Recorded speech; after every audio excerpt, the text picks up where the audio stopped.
Je n'aurais jamais imaginé qu'un simple dimanche matin puisse se transformer en l'un des jours les plus inoubliables de ma vie. Je m'attendais à la nervosité habituelle liée à l'apprentissage de la conduite, peut-être à quelques sourcils levés et à un regard désapprobateur de mon père, Steven. Mais ce qui s'est réellement passé ce matin-là était tout à fait différent. Tout a commencé par une leçon de conduite habituelle dans notre vieille berline un peu cabossée, garée à l'ombre familière de l'érable dans notre allée. J'étais passé devant cet arbre des centaines de fois, mais ce jour-là, il semblait se pencher pour m'écouter. Ce que mon père a dit ensuite, non pas à propos des freins, de la direction ou des rétroviseurs, mais à propos de la vie, de la responsabilité et de la confiance, m'a laissé sans voix. J'ai alors compris que conduire n'était pas qu'une question de voiture, c'était une question de nous, de notre lien et du genre de conseil que seul quelqu'un qui vous connaît vraiment peut offrir. Ce matin-là m'a appris des leçons dont j'ignorais même l'existence. Et le calme et l'intimité de ce moment sont restés en mémoire bien plus longtemps que le ronronnement du moteur. Salutations, chers auditeurs. Avant de commencer à vous raconter l'histoire complexe de ma vie, je vous demande de soutenir notre chaîne. Abonnez-vous, laissez un like et indiquez en commentaire de quelle ville vous nous écoutez. C'est très important pour nous. Et maintenant, bonne écoute. Je n'aurais jamais imaginé me retrouver au volant, les mains tremblantes sur le volant, le cœur battant non pas à cause de la vitesse, mais d'impatience. Mon père, Steven, était assis à côté de moi, calme et rassurant, sa main posée délicatement sur la console centrale entre nous. J'avais toujours admiré sa façon d'être se tenir, confiant, patient, avec cette gravité tranquille qui donnait l'impression que le monde allait s'écrouler, et pourtant, il parvenait à le maintenir en place. D'accord, Emily, dit-il d'une voix basse mais assurée. Souviens-toi de ce dont on a parlé. Main sur le volant, les yeux sur la route et n'oublie pas de respirer. Conduire, ce n'est pas seulement aller d'un point A à un point B, c'est comprendre ce qui t'entoure et apprendre à l'anticiper. Tu es prête? J'ai hoché la tête, même si la boule dans ma gorge rendait mon hochement presque imperceptible. J'apprenais à conduire depuis quelques semaines, mais l'idée de faire une erreur en sa présence me pesait davantage. Non pas parce que je craignais sa réaction, mais parce que son avis comptait énormément pour moi. Tout ce qu'il disait avait du poids, même les choses les plus simples ou les plus banales. Nous avons commencé à sortir lentement de l'allée, les pneus crissaient sur le gravier et le parfum familier des feuilles d'automne se mêlait à l'odeur du cuir de l'intérieur de la voiture. Mon père me regardait attentivement, murmurant de temps à autre un léger grognement d'approbation ou me donnant un petit coup de collier pour me guider. Au début, il s'agissait surtout de la mécanique. Comment freiner en douceur, quand mettre son clignotant, comment tourner sans à-coups. Mais alors que je commençais à trouver mon rythme, il dit quelque chose d'inattendu. Emily, sais-tu pourquoi je t'apprends à conduire au lieu de laisser une auto-école sans charger? Je clignai des yeux, le regardant. Parce que tu en as envie, je suppose? Il rit doucement, un rire chaleureux qui détendit légèrement mes épaules. Oui, mais c'est plus que ça. Je veux voir comment tu gères les responsabilités. Conduire est une épreuve, non seulement d'habileté, mais aussi de caractère. Il s'agit d'apprendre la patience, la vigilance et la confiance. La confiance en toi et en les autres. Et la confiance, eh bien, la confiance en moi aussi. J'ai dégluti difficilement, ne sachant pas comment réagir. Ces mots pesaient plus lourd que le volant entre mes mains et pourtant étaient étrangement réconfortants. Ce n'était pas le genre de choses qu'on s'attend à entendre au milieu d'une leçon de conduite. Et pourtant, d'une certaine manière, cela collait. Les rues étaient calmes ce matin-là, un calme qui semblait s'étirer et retenir son souffle, en attente. J'avais toujours adoré les matins comme celui-ci. La douce lumière du soleil se répandant sur le bitume, le parfum de la rosée qui imprégnait encore l'herbe, et le chant lointain des oiseaux qui s'éveillaient. Cela donnait de l'importance à chaque petit geste. Chaque virage, chaque arrêt, chaque coup d'œil dans le rétroviseur semblait amplifié, comme si le monde lui-même avait décidé de ralentir rien que pour nous. À mesure que nous nous éloignions du quartier, la tension en moi commença à se dissiper, remplacée par quelque chose d'inconnu, un sentiment de connexion. Mon père ne se contentait pas de me donner des instructions. Il partageait une part de lui-même, une sagesse tranquille qu'il avait accumulée au fil des ans. Ce n'était pas une leçon magistrale, pas vraiment.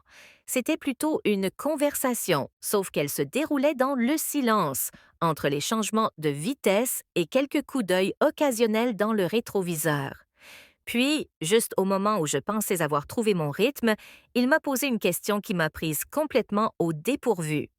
Emily, qu'est-ce que pour toi, ce que ça signifie vraiment connaître quelqu'un? J'ai froncé légèrement les sourcils, incertaine s'il parlait des gens autour de moi ou si c'était une sorte de métaphore routière pour les comprendre, savoir ce dont ils ont besoin avant même qu'ils ne le demandent. Il a hoché lentement la tête, les yeux rivés sur la route, mais d'une certaine manière toujours posés sur moi. Exactement. Et il ne s'agit pas seulement de connaître leurs habitudes ou leurs routines. Il s'agit de remarquer les petits détails, les pauses, les silences quand ils ont peur ou d'incertitude. C'est ce qui fait de toi un bon conducteur et surtout une bonne personne. Tu es attentif, tu te soucies des autres et tu agis avec respect et patience, même quand c'est difficile. Ces paroles m'ont touché plus profondément que je ne l'aurais cru. Je l'ai regardé d'un air entendu et j'ai ressenti une chaleur qui dépassait l'amour familier. C'était comme s'il avait levé le voile sur une partie du monde et m'avait permis d'entrevoir sa façon d'aborder la vie. Pendant un instant, je suis restée sans voix, les mains crispées sur le volant comme pour m'ancrer à la terre. Nous avons roulé en silence pendant un moment. Un silence qui n'est pas vide, mais plein, plein de compréhension, d'expériences partagées, d'émotions inexprimées. J'ai compris que conduire avec mon père n'était pas seulement apprendre une compétence, c'était créer un lien, reconnaître les gestes subtils d'attention et la force tranquille qui découle du respect mutuel. Lorsque nous avons finalement fait demi-tour vers l'allée, j'ai ressenti un mélange de soulagement et d'admiration. La leçon avait été brève en heures, mais immense par ce qu'elle m'avait appris, alors que je garais là qui m'attendait aujourd'hui. Emily, dit-il après quelques minutes de route, brisant le silence presque sacré. Hier, j'ai essayé de t'apprendre plus que simplement à conduire. C'était comme ça? J'hésitais, ne sachant comment exprimer le tourbillon de pensées qui se bousculait dans ma tête. Oui, dis-je finalement, comme s'il me montrait une leçon de vie plus profonde sur l'importance de remarquer les gens, de faire attention. Il hocha la tête et je remarquai le léger pli se former au coin de ses yeux tandis qu'il sourit. Exactement. Il y a quelque chose dans la conduite, dans la responsabilité et la conscience qui reflète notre façon d'avancer dans la vie. Chaque choix, chaque hésitation, chaque regard attentif, tout cela compte. Et parfois, ce ne sont pas les choses évidentes qui font la plus grande différence. Je le regardais, frappé une fois de plus par tout ce qu'il semblait voir, comprendre, non seulement la route, mais aussi moi. C'était à la fois troublant et réconfortant. Je réalisais combien j'ignorais la profondeur de ses pensées, ses réflexions, sa manière discrète de m'enseigner sans jamais élever la voix. Nous roulâmes plus loin que d'habitude, au-delà des rues familières du quartier, pour nous enfoncer dans la vieille ville où les routes serraient de façon imprévisible et où les arbres se penchaient, formant des tunnels de feuillage. Je sentais mes nerfs monter. Les routes étaient plus étroites, les virages plus serrés, les maisons plus anciennes et légèrement penchées, comme qu'elles recelaient leurs propres secrets. Tu te débrouilles bien, dit-il soudain, me sortant de ma concentration. Sais-tu pourquoi? Je secouai la tête. Parce que tu fais attention non seulement à la route, mais à tout ce qui t'entoure. La plupart des gens conduisent sans remarquer la façon dont les feuilles se dispersent sur l'asphalte, la façon dont les ombres s'étirent sur les clôtures, la façon dont la lumière change au coucher du soleil. Mais toi, tu le vois, et c'est important, pas seulement pour conduire, mais pour la vie. Ces mots me nouèrent la gorge. Je voulais lui dire quelque chose pour lui montrer que je l'appréciais, que je le voyais aussi, mais les mots me manquaient. Au lieu de cela, je me suis concentrée sur le volant, sur la façon dont il vibrait légèrement sous mes doigts, remarquant comment la voiture semblait répondre à mes mouvements. C'était comme une danse, chaque mouvement mesuré mais plein de vie. Et j'ai soudain compris ce qu'il voulait dire à propos de l'attention. C'était une forme de respect. Le silence s'installa de nouveau entre nous, mais cette fois, il était différent, apaisant, empreint de compréhension plutôt que de tension. Et puis, juste au moment où je commençais à me détendre, il dit quelque chose qui me glaça le sang. Ah, mais mettons, Emily, il y a quelque chose que je voulais te dire. Quelque chose que je n'ai pas dit parce que je n'étais pas sûre que tu sois prête à l'entendre. Mes mains se crispèrent sur le volant, incertaines de vouloir qu'il continue, mais sa voix était douce, patiente, imperturbable, le genre de voix qui inspire une confiance absolue. Conduire pour lui faire confiance sans hésitation. Tu vas être confronté à des situations où tu devras prendre des décisions rapidement, où le mauvais choix peut engendrer des regrets et le bon choix exige du courage. Et parfois, les leçons les plus importantes ne viennent pas de ce que je te dis. Elles viennent de l'observation, de l'écoute et de la confiance en soi. C'est quelque chose que j'ai appris à la dure. J'ai dégluti, le poids de ces mots pesant doucement mais avec insistance. Il y avait en lui une gravité que je n'avais jamais remarquée auparavant. Une intensité tranquille qui donnait à chaque mot l'impression d'avoir été choisi avec soin. Et puis il m'a surprise. Emily, j'ai confiance en toi. Emily, j'ai confiance en toi pour voir ce qui est important, pour prendre soin des personnes et des choses qui comptent. C'est pourquoi je t'apprends à conduire moi-même, parce que je crois en toi et je veux que tu crois en toi aussi. J'ai cligné des yeux, la vue légèrement brouillée, non pas à cause des larmes, même si je les sentais menaçantes, mais à cause de la prise de conscience que c'était plus qu'une leçon de conduite. C'était une transmission de confiance, un passage de flambeau porteur d'amour, de respect et de confiance à parts égales. Nous avons continué à rouler. Le monde extérieur s'est légèrement estompé, tandis que j'essayais de tout assimiler. Les routes n'étaient plus intimidantes. Elles étaient vivantes, vivantes de possibilités et d'enseignements cachés dans l'ordinaire. J'ai repensé à tous les moments d'incertitude, à tous les moments où j'avais douté de moi. Et soudain, j'ai compris que ces doutes n'avaient pas à me définir, pas quand j'avais quelqu'un comme lui pour me guider, non pas en me contrôlant, mais en me donnant les moyens d'agir. Finalement, nous nous sommes arrêtés dans un petit parc à la périphérie de la ville. Le genre de le parc avait l'air simple de loin, mais une fois à l'intérieur, il regorgeait de recoins cachés, de feuilles qui bruissaient et d'un léger parfum de pin. Nous sommes sortis de la voiture, nous nous sommes étirés les jambes et j'ai réalisé que le trajet en voiture m'avait apporté bien plus que de l'habileté. Il m'avait apporté de la lucidité. Il m'a regardé et pour la première fois, j'ai remarqué un léger tremblement dans ses mains. Cette façon qu'il avait parfois de se tenir comme s'il se préparait à quelque chose. Tu grandis, Emily, dit-il doucement. Et grandir, c'est aussi réaliser que la vie n'est pas toujours prévisible. Les gens te décevront, des erreurs se produiront et les choses ne se dérouleront pas toujours comme prévu. Mais ta façon de réagir, c'est ce qui compte. Ta façon de remarquer, ta façon de t'en soucier, ta façon d'agir, c'est ce qui te définit. J'ai hoché la tête, touché par le poids de ces mots et la profondeur de leur vérité. J'ai ressenti une vague de gratitude non seulement pour les leçons de conduite, mais aussi pour la confiance qu'il m'avait accordée, pour la façon dont il avait partagé ses réflexions sans jamais les imposer, pour le cadeau qu'il m'avait offert, de voir le monde et moi-même à travers un prisme de bienveillance et d'attention. Alors que nous retournions à la voiture, les feuilles crissant doucement sous nos pas, j'ai ressenti un léger changement en moi. La tension de la veille, la nervosité, l'incertitude, tout s'était transformé en quelque chose de plus stable. De la confiance, certes, mais aussi la compréhension que la confiance, la patience et l'amour étaient intimement liés d'une manière que je n'avais pas pleinement perçue. Et sur le chemin du retour, le ciel s'est paré de rose et d'or. J'ai réalisé que les routes que nous avions empruntées étaient plus que de simples rues. Elles étaient le reflet du chemin que mon père m'avait fait parcourir depuis toujours. Un voyage non seulement vers la compétence ou l'indépendance, mais aussi vers la compréhension, la compassion et ce genre de courage discret qui vous accompagne longer longtemps après que le moteur se soit arrêté. Ce soir-là, assis dans ma chambre, je repassais en boucle le trajet dans ma tête, et j'ai compris quelque chose de profondément simple et pourtant puissant.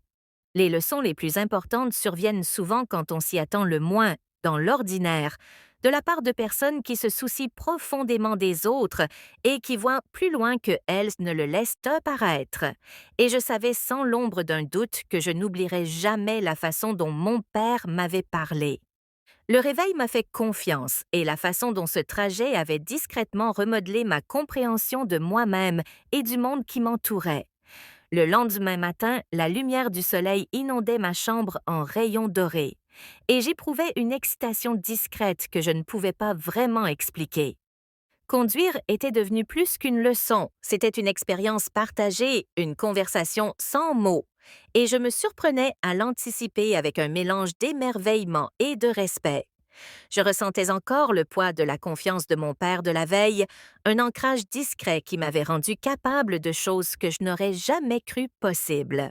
Quand je suis descendue, Stephen était déjà dans la cuisine, sirotant son café et jetant un coup d'œil au journal du matin.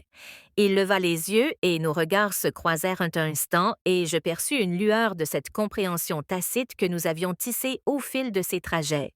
Il y avait quelque chose de doux dans son regard, patient et rassurant, comme s'il savait le genre de personne que je devenais et qu'il avait contribué à me façonner. Bonjour, dit-il d'une voix basse, portant cette chaleur sur laquelle je m'étais habituée. Prête pour aujourd'hui? J'acquiesçai, essayant de dissimuler ma nervosité, même s'il l'avait probablement deviné. Il sourit d'un air entendu, et là, je compris que c'était bien plus que de simples leçons de conduite. C'était du mentorat, de la confiance et une rare forme d'intimité entre un père et sa fille, qui allait bien au-delà d'une simple conversation. Nous sommes montés dans la voiture et le ronronnement familier du moteur nous a accueillis comme un vieil ami. Aujourd'hui, dit-il, nous allions affronter l'autoroute, le tronçon que redoutais le plus. Mon estomac s'est noué, un mélange d'excitation et d'appréhension. Je n'avais jamais conduit au-delà des rues tranquilles de notre quartier, et l'idée de m'insérer sur une autoroute très fréquentée me faisait transpirer les mains. Emily, dit-il doucement alors que je m'engageais sur la bretelle d'accès, souviens-toi de ce dont nous avons parlé. Conduire, ce n'est pas seulement une question de contrôle, c'est une question de vigilance. Regarde les voitures autour de toi. Anticipe leurs mouvements et fais-toi confiance pour prendre les bonnes décisions. Tu peux le faire. J'ai pris une profonde inspiration, le volant sous mes mains, les vibrations familières de la voiture, la route qui s'étendait à perte de vue. Et puis, au moment de l'insertion, j'ai réalisé que j'étais prêt. J'étais alerte, attentif et connecté. Non seulement à la voiture ou à la route, mais aussi aux leçons qu'il m'avait apprises sur la vie, la patience et la confiance. La circulation était fluide. Au début, je me concentrais sur la mécanique, les changements de voie, les rétroviseurs, les clignotants. Mais au fil des minutes, j'ai commencé à percevoir le monde autour de moi d'une manière nouvelle. Le soleil qui scintillait sur le capot d'une voiture, le rythme des pneus sur l'asphalte, les subtiles variations de vitesse lorsque les conducteurs s'adaptaient les uns aux autres. C'était comme si les paroles de mon père avaient ouvert une nouvelle perspective, une façon d'appréhender le monde avec conscience et empathie. Puis, tandis que nous roulions tranquillement, il dit quelque chose qui me fit m'arrêter, mes mains se crispant légèrement sur le volant. Emily, sais-tu pourquoi j'ai tant insisté sur ces leçons de conduite? Il ne s'agit pas seulement d'apprendre à conduire en toute sécurité, il s'agit de te préparer à la vie, de te donner la confiance dont tu manques, de t'apprendre à anticiper les difficultés et de t'aider à avoir confiance en toi. Et surtout, il s'agit de te montrer que je crois en toi, même lorsque la route se complique. J'avalais ma salive, la gorge serrée, des émotions soudaines et inattendues me submergeant. Il y avait tant d'amour et de fierté dans sa voix, tempérée par cette autorité bienveillante qui me rassurait et me donnait confiance en moi. Je... je me fais confiance, dis-je d'une voix à peine audible. Et je te fais confiance. Il sourit, un sourire calme et satisfait qui me remplit le cœur de gratitude. Bien, c'est tout ce que j'avais besoin d'entendre. Nous roulâmes en silence complice pendant un moment, le rythme de l'autoroute épousant la douce pulsation de notre compréhension. Et puis survint un événement que je n'oublierai jamais. Un changement de voie soudain, une voiture qui me coupait la route, et instinctivement, je corrigeai le volant, ralentis légèrement et mis mon clignotant juste à temps. Mon père me jeta un coup d'œil, les yeux grands ouverts de surprise et de fierté. « Tu as fait ça parfaitement », dit-il d'une voix mêlant admiration et approbation. Exactement comme je l'aurais fait. Je ressentis un soulagement immense, mais plus encore, une confiance en moi débordante. C'était la preuve tangible que j'avais intégré non seulement la mécanique de la conduite, mais aussi les leçons qu'il m'avait enseignées depuis toujours. La conscience, la patience, la confiance en moi. Alors que nous quittions l'autoroute pour rejoindre des rues plus calmes, j'éprouvais un profond sentiment d'accomplissement, mais aussi quelque chose de plus subtil, une profonde connexion émotionnelle, une gratitude silencieuse pour la façon dont mon père m'avait fait découvrir la vie à travers le prisme de la conduite. Nous nous garâmes à un petit belvédère offrant une vue imprenable sur notre ville, le soleil, plus bas à l'horizon, peignant tout de nuances roses et dorées. Nous restâmes assis en silence pendant un temps, simplement à contempler le paysage. Je serrai ma main contre la sienne. La console et il ne s'éloigna pas. Au lieu de cela, il la laissa là, une silencieuse affirmation de notre lien. Emily, dit-il enfin aujourd'hui, tu n'as pas seulement conduit, tu as vu, tu as écouté, tu as agi avec conscience et attention. C'est qui compte. C'est qui prépare quelqu'un à la route à venir, à tous les égards. Je le regardais, les larmes menaçant de couler, et réalisais qu'on m'avait donné quelque chose de bien plus précieux que la capacité de conduire une voiture. On m'avait donné des conseils, de la confiance et le genre de compréhension qui ne vient que de quelqu'un qui vous connaît vraiment et croit en vous. Je n'oublierai jamais ça, papa, dis-je, la voix tremblante. Ni la conduite, tout, les leçons, la confiance, toi. Il sourit, un mélange de fierté et d'émotion contenue, et me caressa les cheveux doucement. Et je n'oublierai jamais comment tu m'as surpris, Emily. Comment tu es devenue quelqu'un de compétent, d'observateur et attentionné. C'est ce qui me rend fière plus que tout. Assis là, le vent faisant doucement bruisser les feuilles, j'ai ressenti une paix intérieure que je n'avais jamais connue auparavant. Les trajets, les leçons, les conversations tranquilles, tout cela m'avait apporté quelque chose de permanent. Des bases non seulement pour la conduite, mais pour la vie, la conscience, la patience, le courage et le lien indéfectible d'amour et de confiance qui nous unissaient. Ce jour-là, j'ai compris que certaines leçons ne concernent pas les compétences techniques. Elles concernent la vision, l'écoute et la compréhension. Elles concernent la confiance, l'empathie et le lien. Et avec mon père à mes côtés, j'étais prêt à affronter tout ce que la route réservait, sachant que je portais toujours en moi sa sagesse, sa confiance et son amour. Sur le chemin du retour, dans la douce lueur du soir, j'ai su que j'avais appris bien plus que comment circuler en ville. J'avais découvert une compréhension plus profonde de la vie, des relations et des manières discrètes et durables dont les gens témoignent leur affection. Et pour la première fois, je suis vraiment confiant, non seulement en tant que conducteur, mais aussi en tant que personne prête à affronter le monde avec conscience, confiance et